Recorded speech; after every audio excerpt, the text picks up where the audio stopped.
investors. The same thing we can do in Nigeria. The same thing we can do in Kenya.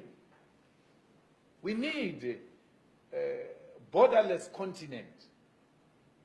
We need a continent with one currency.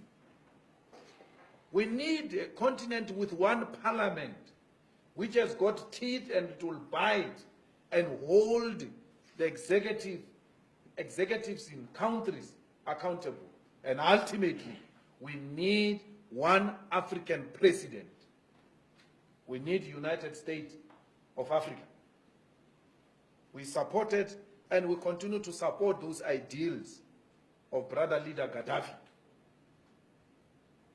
We are following in the footsteps of those leaders. We are not saying they were perfect, some of them, but there are a lot of teachings that come from our leaders in the continent which we can follow because we think they will unite us. This thing was a one thing called Africa. This was one thing. It was divided by colonizers. These borders are artificial borders imposed on us by colonizers. Why do you want to behave like you are owning colonizers' properties?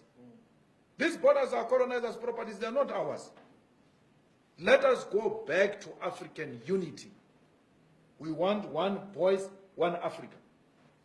We must stop doing away with African hate, which was instilled in us by the colonizers.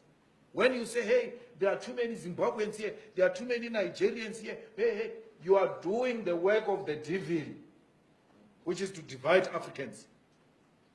Be angry with Nigerians and South Africans for doing crimes, the same, Zimbabweans, the same way you are with South Africans who commit crimes. They must be treated the same. It must not be because it's a Nigerian, it's a more crime. If a Nigerian kills a person, that killing is twice. As if the murder by South African is lesser than a Nigerian murder. It's wrong. Crime is crime. Let's deal with it as crime. When it is a white person in South Africa, undocumented, he's called an investor. Not only a white person, including Indians and Chinese. These Guptas didn't have proper papers here. These Guptas didn't have proper papers. No one dared called them Kwerekweres. No one. But if it was my African brothers, we're going to be called Kwerekweres because they don't have papers. Self-hate. It must come to an end. If it means making the EFF lose votes for that, let it lose votes. Lose votes on principle. Not on political expediency of wanting to appeal. This country belongs to Africans in the same way Nigeria belongs to South Africans. Nigeria is South Africa, South Africa is Nigeria. We are Zimbabweans. We need to do away with this nonsensical idea that was imposed on us by colonizers, by Theresa May ancestors, that we must dislike each other. We must do away with that. Theresa May is coming here to make sure that we continue to hate each other. Look at what we are doing now. We are reclaiming our land in South Africa, saying our people must get the land inspired by our brothers in Zimbabwe. Namibia is following. Let the whole of African continent follow and reclaim our land. That's how we are going to gain our independence. And through the ownership of the continental land, we shall then have a true one South Africa. We are unable to unite because we are divided along colonial lines, Francophones and Anglophones. We need to do away with that. We need to love our African brothers in America when they are being slaughtered, in London when they are being slaughtered. They need to know that we love them here in South Africa. They remain our brothers.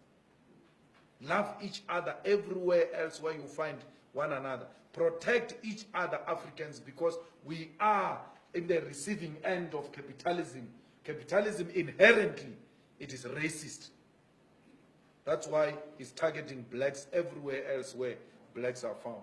So we need to do away with that. We need to and Commonwealth is actually one of the institutions that perpetuate African divisions.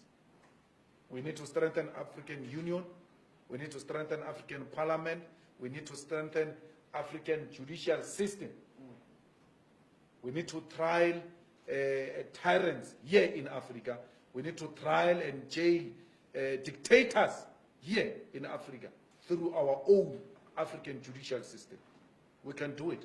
We don't need imperialists to come and tell us how we can conduct our affairs in this continent. For that we shall be hated. But let us be killed and hated for what we stand for. We must not be scared to die for the things that we stand for.